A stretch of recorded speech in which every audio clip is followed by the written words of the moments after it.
Welcome to episode 14 of Cyclops is Waiting for Me, an X-Men the Animated Series weekly recap podcast. I am JC, and this was an interesting episode from a timing perspective. Yeah, you texted me about this when you're like, have you watched this yet? And like, you know me, I'll watch this half an hour before I show up at your place because I'll forget it. And who are you? I'm Rod. You can find music hopefully on Spotify. I say the question mark because I recently just switched distributors and I'm old and don't know how things work. But by the time you listen to this, there should be shit up on there. Cyclops is Waiting for Me is our weekly podcast series where we're going back and watching every single episode, even the uncomfortable ones like today's, of the original 1992 X-Men the Animated Series in the original intended script order, building up to the release of X-Men 97 coming to Disney Plus in 2023. Some quick reminders. We are a recap show about a series that came out 29 years ago. There will be spoilers, and if you don't want it spoiled for you, pause the podcast, watch the episode on Disney Plus, and then come back. And we're going to do our best to avoid mentioning anything about future episodes that we have not covered yet. Speaking of Disney Plus and me just shouting them out, we're not actually affiliated with them or sponsored by them in any way, shape, or form. And don't forget to follow us on social media at Cyclops IWFM Pod on Twitter, Instagram, Facebook, and probably TikTok, because I keep committing to that. Yep. And of course, You just keep extending this by a week every time by mentioning it. And of course, make sure to follow us on all your favorite podcast services, which by the information we're getting is probably Apple Podcasts. So hello, Apple Podcast listeners. And finally, we record these episodes in batches right now. So if we're reacting to any news about the upcoming series, we're probably a few weeks behind. But as of right now, besides a new Gene action figure that nobody likes the design of, there's not really any new news. But I still pre-ordered it. Yes, most people probably still pre-ordered it. It comes in a cool VHS case. Today, we're going to be talking about Season 2, Episode 4, titled Red Dawn. And there is my mistake in the show notes because I put parentheses, number, and title instead of removing those. It aired originally on November 13th, 1993, and currently sits at a 7.3 star rating on IMDb. One additional disclosure before we get started. We are recording this episode on March 26, 2022. At this time, Russian forces are still actively attacking and invading the Ukraine. We mentioned this as we know the podcast episode won't go live for another month or so, and the state of the world may be very different at the time. In discussing this episode, we're only going to be referencing Russia in the context of the story and the state of the former Soviet Union in the 1990s. It is fairly impossible for us to record this episode without acknowledging how the current events may be somewhat reminiscent of it, but we will continue to support those in the Ukraine who are fighting for their homeland and fighting to return to peace right now. So like Rod was mentioning at the start, there was just a really awkward timing for this. You know, this is a show that we love, and unfortunately, there are moments that are a little too close to home right now in this one, so we're going to treat those with the utmost respect and focus solely on the show and not tie it too much into what's going on in the world. Yeah, so, we're not ignoring the parallels because they're pretty obvious. Yeah, they're and when we get into that moment, there's no way for us to not see them happening. Yeah. So episode kicks off in the Savage Land. Xavier and Magneto are washing up on the shore. You know, there's this moment between Xavier and Magneto where Magneto acknowledges it's a little weird for him that Xavier pulls him out of the water. Mm-hmm. And he basically says, you know, it would probably be easier for you if my life were to end. Which is a more mature response from Magneto than most of my past relationships. I'm just going to say, like, even Magneto's like, you know, your life would be easier if I wasn't here. I'm like, life would be easier if more people acknowledge that. Yeah. But I think that is a great example of showcasing the different mentalities of the two characters, because Professor X is not the one to jump to violence. And I don't believe Professor X is looking for the easy solution, but that gets interrupted by a T-Rex attacking. Yeah, it's so cool. So we have this T-Rex who is chasing them, and they happen to be in an area surrounded by geysers. And this is where one of Magneto's strengths comes out, where he's a tactician, essentially. Xavier is very much a figurehead, whereas Magneto, you could tell, doesn't have issue getting his hands dirty and can think on the fly in a combat situation in the moment. And he basically tries to keep as much difference between him, Xavier, and the T-Rex as possible, trying to get the T-Rex to like lurch over the geyser, and it gets rewarded with a big, like, steaming bunch of water in the face. So. Yeah, he actually throws a rock at the T-Rex. He does throw a rock at it. Professor Xavier's like, "What the hell are you doing?" Yeah, like, why? You're just pissing it off. Why would you? Why are you pissing off the giant screaming lizard? Yeah, and then we This is a weird note. I said, cut to the former Soviet Union. Oof. So it reveals that some shadowy scientists are activating, which we know from the silhouette as Omega Red, and also kind of unleashing war and tanks and stuff on some small villages and towns. There's these red droids. They appear to be soldiers that are attacking a city, and you see this shadowy figure breaking out of a cell, living weapon. And there was the phrasing of "the Empire shall live." So you have a character who, Rod, do you know who that character is? She or another one of the characters said their name almost immediately, so I know just because of that. Darkstar. And do you know who Darkstar is? Not at all. I love it. I love it so much. Darkstar in the comics is a member of the Winter Guard, which is essentially the Russian version of the Avengers. Okay. Yep. And what we're going to see in literally our next episode is various countries have formed their own super teams. Darkstar, a member of the Russian one, informing General that the weapon is free and they are ready for the first stage of a takeover, specifically with a focus of returning former sovereign nations to restore the Union. Cutting back to America, we see Jubilee. She's at basically the equivalent of like a 7-Eleven. And she's skateboarding because it's the 90s. It is the 90s, and she is the 90s. What's your phrase for her? It was because she said in an early episode, do mall babes eat chili fries? Yep, mall babies. Yep. Yep. And she kind of stumbles on the Friends of Humanity, who, if you've been tuning in, know that they're not very much friends of anybody. Yep. Are attacking specifically an Indian store owner of the convenience store. So like there's like multiple fronts of bigotry happening. Yep. And Jubilee jumps in for the save and starts to get into a little bit of a tussle with the Friends of Humanity. And it was interesting that they didn't recognize her, because I know that there's probably different chapters and stuff, but she was drug out in front of the stage at a giant rally. But there wasn't the internet then. Okay. Remember, the show was written in the pre-internet days. Yeah. So they didn't have magazines with Jubilee's picture in it. And no Facebook groups. Exactly. But Colossus shows up. We haven't seen Colossus since the middle of season 1, after he had...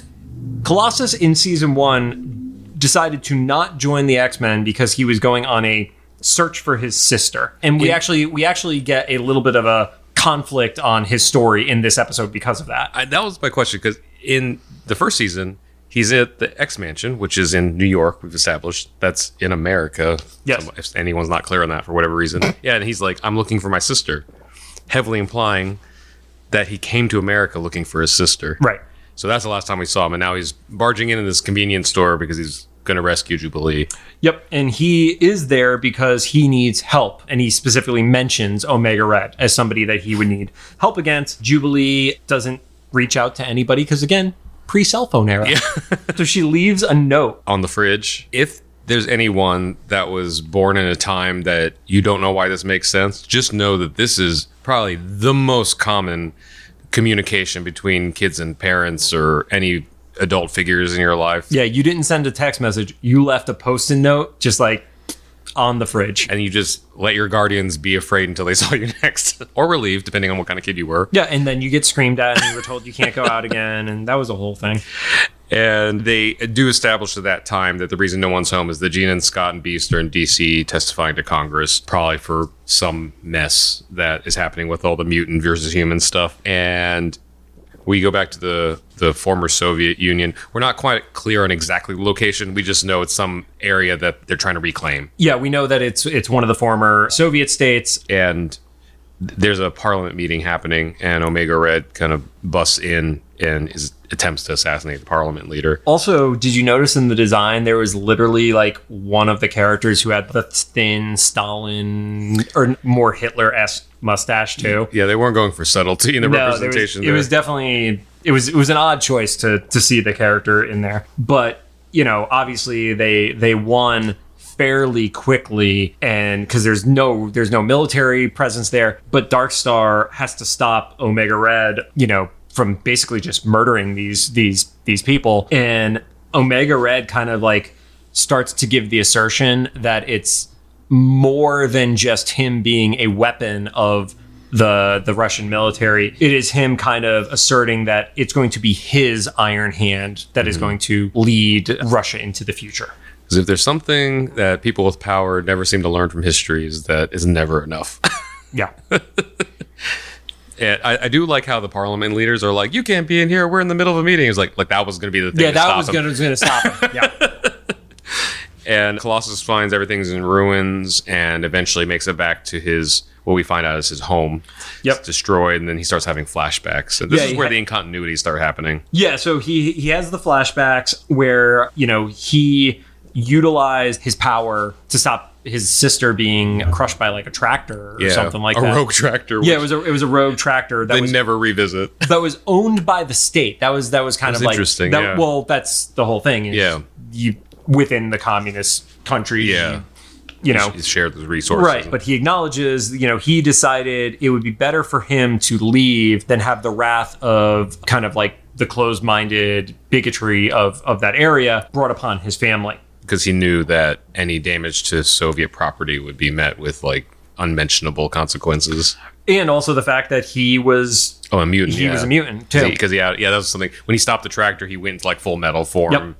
And then stopped the tractor. But also, I remember when the first episode that we met Colossus and Juggernaut, we were like, I don't know if Illyana ever comes back up again. Well, here's our answer. Yep. And that's where we say there is a continuity break in his story, because apparently Illyana has not left, wherever the country. This is, yeah. Yep. Or she had like, a semester in America. She's like 8, dude. I don't know how things work. I don't know how old kids are anymore. But he does find his sister who had hidden, and she basically lets him know that, a bunch of people had been captured and such, and they need help. We come back and Wolverine sees the note and proceeds to crumble it up and throw it on the floor after he recognizes the name Omega Red on it. Yeah. He's letting his emotions get to him. He's like, well, all right. No. He doesn't leave a note. He leaves it on the ground. Yeah, no, but I mean, he doesn't leave a note himself. Well, he could have just not crumpled up her note. So he gets in, and we make assumptions about supersonic flight and all stuff like that. Teleportation. Everybody teleports. Everybody can teleport. So they attack, they being Jubilee, who, by the way, did you notice Jubilee not in her normal... She was in, like, ski gear, essentially. I was wondering about that because when her and Colossus were in the jet thing, she was in, like, a different jacket. And she also was in, like, it was, like, white and pink. Like, it looked like ski pants, to be fair. Anytime Jubilee travels in the show, she has a new outfit. I think she's established that. Also, it is fairly cold in the area they were going, so it makes sense. That's probably more of why. So they attack the base, and Rod, I know you wanted to talk about the base attack and tanks and such. These tanks show up, and apparently in this future, or it's not even the future, this is still the 90s, the tanks have lasers? I'm assuming that either both or one or the other of like sensors of a children's show. And practices. But also, it's probably just cooler for kids to see lasers, versus like blurs of bullets and stuff. Or not, what do come out of tanks? Like shells? Sure, yeah, that. I would not survive in a war or a zombie apocalypse. I lose my glasses, nature will take me. Yep. But yeah, it was cool, almost futuristic image projected from the 90s of like, yeah, these tanks, they have lasers. Everything has lasers. Everything has lasers. So as that attack is happening, they start saving people. From behind, Omega Red shows up and ends up grabbing Illyana. And then we get a save from Wolverine. And this was the first time we saw a little bit of Omega Red's powers kind of come into play, right? Yeah, because he grabs Illyana with his coils and starts to drain her, essentially. Mm-hmm. And then when Wolverine shows up and they start fighting, when Wolverine hits him with his claws and it hits the coils, it gives you the impression that the coils themselves feel pain, or at least them being damaged causes Omega Red to feel pain. Peter obviously sees what's going on, and he drops a tank on Omega Red. Yeah. Him and Storm would get along really well. Storm drops buildings. Houses, yeah. Yep. I thought it was Wolverine is like super dazed because he starts to get drained, and he's like, I don't want your help. Yeah. It's like drunk Wolverine. It's the closest, because Wolverine can't get drunk, right? Because he regenerates. So this is the closest he gets to it. Yeah. Maybe that's why he wants to fight Omega Red. He's like, this is the closest thing to pain in life that I'll feel. I don't know. I'm reading too much into this. It's also why I'm not a writer for a show. And then that point is where Wolverine makes it very clear that him and Omega Red have a history to all the rest of the X-Men. He's like, me and this dude, we go way back. Also, I haven't told you about any of this. It could have been useful if we had communicated. Well, when was he supposed to do that? He had no point at what he was going to do. He had to throw the note on the floor and then hop into the jet. So we see that the Omega Red is essentially a copycat of the program that America did. And you literally see a Captain America poster on the wall there's like the chamber where they created him and stuff like that. And you see a fight between Omega Red, Wolverine, and... I'm going to get this wrong again. Maverick? Yes. Oh, wow. That was just a guess because Because you messed it up last episode. I always forget. Yeah. Well, why do you hate Maverick? I don't hate Maverick. I just forgot him 2 out of the 3 times. Wait, so is it worth getting into what Maverick is, or do we find out later? I don't remember if we find out later, so let's not spoil it. Okay, cool. Yep. Well, stay tuned if you want to find out who Maverick is, because you'll be finding out with me 4 weeks later. Yep. We've now mentioned Maverick at least 3 different episodes of the show, but he has never been called out by name. And then, it was like, oh, well, you beat him before, so we could beat him again. And Wolverine says, well, we slowed him down and we got lucky. Yeah. So it says something, because Wolverine is usually pretty cocky about this kind of thing. And he's like, oh, this is going to be a problem. Yep. But in perfect timing, the Blackbird arrives. Yep, Storm, Rogue, and Gambit. Yeah. And they proceed to yell at Wolverine for not leaving a note, essentially. So once again, I want to see, remember I mentioned before about like Party Storm or whatever, Weekend Storm. I kind of want to see this domestic version of the X-Men where they're at the X-Mansion, eating lunch or whatever, and then Rogue notices a crumpled up piece of paper on the ground. She's like, what's this? This is just a domestic situation. We're like, fucking Wolverine. Again. And the sitcom music plays, that's Wolvie, and then, and then they fly off. It's been a long day. We still have one more episode to record today. But they did acknowledge it. They're like, why the hell did you crumple up that note? Yeah. It's like, that was a horrible plan. We get the addition of Storm, Rogue, Gambit, yell at Wolverine. Omega Red shows back up, talks about we need to fight for the empire that they gave away. Again, so much of the imperialism of the USSR and everything like that. And you could tell he is a single-minded weapon at this point. He doesn't have layers. I think that's a really important aspect of Omega Red, is not to say that the character isn't deeper, but his motivations are so laser focused, and he's going to do whatever he can. And that includes attacking innocent people. Mm-hmm. And when he tries to do that, all of a sudden you see a shield go up around the people, and you realize that it's Darkstar. Yeah, which I wasn't really clear on her powers until then. It's a matter manipulation, kind of. A little bit telekinesis, but there are dark aspects to it. Gotcha. Yep. Yeah, because she exhibits through this sequence how much she can control it, because she literally just reabsorbs into her hand at some point and back and forth. Anyway, yeah, so she kind of takes control of situations, yo, dude, this wasn't the goal. We're not here to, hurt this many people and stuff. We're just trying to reclaim, in her mind, they're just trying to reclaim something that was theirs. That is still, debatable. But at that point, she doesn't want to hurt people. She just wants to have a mission of reclaiming land and stuff. Right. She starts to realize that it is a mission of what she referred to as the old generals. And you could tell that she has started to change her path in this. And that's when we start to see more tanks pop up. I wrote down Storm 2, Tanks 1. And Darkstar continues to protect Colossus and all the people that are with them from the tanks, the laser tanks. Yep. So in this fight with the X-Men confronting Omega Red starts to absorb some of Rogue's life force, which I thought would get cooler, but didn't really go much past him just kind of taking her life force or whatever. No, because he's very much a leech with his power. Yeah. And then Wolverine kind of takes a literal swipe at Omega Red, and I thought that the reaction that Omega Red had meant that he got cut, but he was like, oh no, you thought you could cut through my... And was it carbamanium armor? Yep. Okay, I'm not familiar with this one. This is stronger than adamantium, I guess? It is, according to Marvel Fandom's wiki, a resilient radioactive material that is stronger than steel, but more malleable and cheaper than adamantium. Sure. Radioactive armor. Soft radioactive armor. Due to its malleability, carbonadium is less durable than true adamantium, but is nearly indestructible. It's like Kevlar? Yeah, let's go with it's Kevlar. Okay. Yep.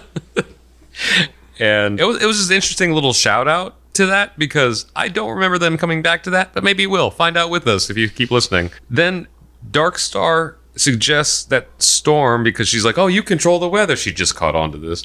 And she's like, you can freeze Omega. And because he's drained Rogue, and he starts draining Wolverine.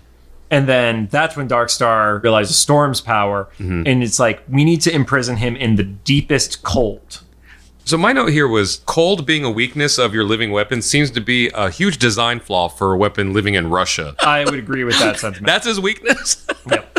Because she doesn't even do like an ice beam or something or whatever. It's like she just makes it generally cold in the area. Because like you start seeing like snowfall and stuff, and Omega Red's like, oh, it feels cold. I was like, yeah, because you're in fucking Russia. Yeah. But Colossus realizes what's going on, and he proceeds to grapple with Omega Red, and he shouts to take them both. Yeah. So he's willing to sacrifice himself, especially, knowing that his sister and family is at risk. Storm starts, super freezing everything, and Darkstar at the last minute pulls Colossus out of there. Yeah, and Storm has a little animation glitch. Yeah. Her eyes shift down to the bottom of her face.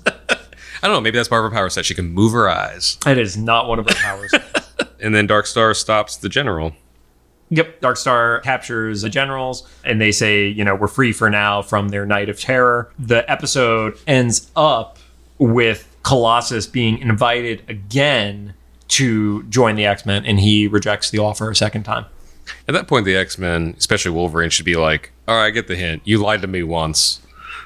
Your sister's not in America. We're going to chalk that up to a creative decision changed. I'm pretty sure it wasn't an intentional lie. See, in my head, Colossus is just like, what can I tell him is going to get off his back? I don't live here. I don't live in New York. I live here. Yeah, and it ends with, Colossus kind of giving a feel-good moment of like, well, we're going to make it through because we have friends like the X-Men. Yeah, love was the answer. I don't know. So some important stuff to talk about. This was incredibly topical in 1993. We had just seen the Berlin Wall fall, and there was a lot of turmoil going on specifically within that area. And it was a story about the people who were caught in the crossfire, represented by Colossus's village and family and such. The specific phrasing was the crumbling drum of Soviet imperialism, which was something that they wanted to, address at that point. Another great historical reference is they talk about the fact that they had locked up Omega Red for 25 years, imprisoned in the cold. That lined up nearly perfectly with the Warsaw Pact, which was, the disarmament of certain weapons and such for it. So it was well thought out. It wasn't just a random number decided. And then they viewed Omega Red as a less sympathetic version of Wolverine. Oh. Yeah. I guess I could kind of... well, I could see that up to the point where, like you said, he doesn't have layers. And at least Wolverine has like a complicated past, even if he's kind of an asshole sometimes. Yeah. Well, I think what we're going to talk about in the next episode is so much of Wolverine's past that, looking at that is you see somebody who was designed to be a weapon. And this is somebody who just embraced that weaponry or weapon. No, that's not a word. No, I'm not. Okay. I'm trying to think of actual phraseology that is appropriate here, and I can't come up with it. Let's just rewind that to somebody who is embracing the fact that he is a weapon in just choosing violence. Yeah. And now watching this when I'm older, I can see that Omega Red is pretty clearly, I feel like a cautionary tale of being too dogmatic about things. Historically, try to put this in general terms as possible, and even in your personal lives, I think most people know that kind of person that's like very one-track minded and doesn't adapt to the big picture. And you see that here when Omega Red's like, former cohorts are like, you're taking this too far. And pretty early on, it's like he's freed from that giant ice capsule thing, which once again, horrible design flaw for a weapon you're going to have in Russia. And then it seems like moments later, Darkstar's like, hey, calm down, dude. Yeah, and I will say from the times where I have read Darkstar as a character, there was actually a really recent Winter Guard series kind of spinning off of some of the Red Guardian and Yelena stories from Black Widow and such. Darkstar is very proud of her nation, but she doesn't fall into an evil category, whereas it's pretty obvious that Omega Red definitely does. He doesn't have the same moral quandaries that you would see somebody with Darkstar have. So I remember Omega Red being like a favorite of my brothers when we were kids, because especially his action figure was really badass. So I'm not really familiar with his backstory, just like in general historically. Was he once human or like humanoid-ish and got turned into this like Wolverine did? That's what I got from the storyline? So I've not ever formally read his origin story, but Omega Red is a mutant. The reason you know he's a mutant is if you go off of modern comic storytelling with the island of Krakoa, you have to be a mutant to be a resident of the island. Okay. And he is invited to become a resident of it. The whole moral quandaries of Omega Red, separate conversation, but he is a mutant. And within Russia in the Marvel comics, there are people who are utilizing, like I said, even with the Winter Guard, they are seeing what is happening in other countries and preparing their own line of heroes, soldiers, defenses, whatever you want to call them. So gotcha. Yeah, because I guess I realized like I hadn't ever seen like a before Omega Red or whatever, and stuff. And he just seems really extreme to have like come out of the womb like that, I mean, the coils are additions. He didn't start that way. Yeah, that was kind of the vibe I got from like, kind of like how Wolverine's skeleton was something that was enhanced later. Yep. So I assume that there's various aspects, especially the technological things Omega Red were enhanced after the fact. It was just, if I remember correctly, he doesn't really come up a whole lot more, at least in a major way, through the series and stuff. So I just never really had that much more background with him, except for like some of the fighting games for X-Men and the action figure. But I believe there are 3 more appearances of Omega Red. I don't remember exactly how much of an extent it was. The only reason I know that is we were originally going to have a guest on this episode. Unfortunately, there was a scheduling conflict, and he in particular wanted to pop on a Omega Red episode. And I looked to see how many there were, and there are 4 where he is listed in the credits. Okay, so, cool. We'll have that guest on then. Foreshadowing. Yeah. Also, we're planning on having guests. Half of it is scheduling, and part of it is John not having COVID anymore, and the other part is me figuring out how to record 3 people. So they're called microphones, Rod. But when those things combine, we will have guests here. Thank you for joining us. If you have any thoughts, make sure to drop them into the comments for either the YouTube upload or the official Instagram post about this episode. If you like what you heard, we'd appreciate a rating on the podcast app of your choosing. I would personally prefer a 5-star rating, but I'm not going to force you to do anything. Right. But those are helpful, especially within Apple Podcasts. Ratings are so important to how podcasts get discovered. So appreciate that. You can find us on said Apple Podcasts, Anchor, Spotify, Google Podcasts, CastBox, and everybody stay safe.